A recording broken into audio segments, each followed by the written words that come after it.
Ula! Ula! Odi glasaj parlament onamo!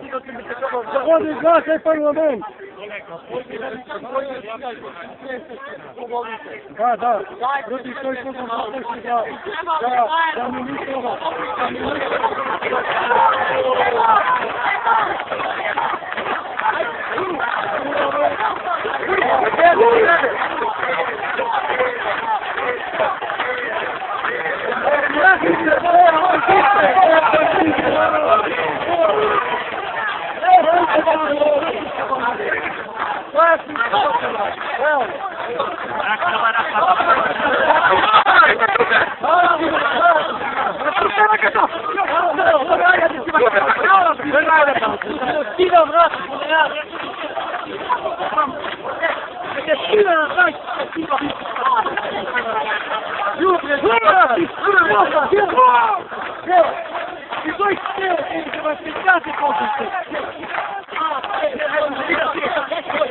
Noi stiamo con più giusti,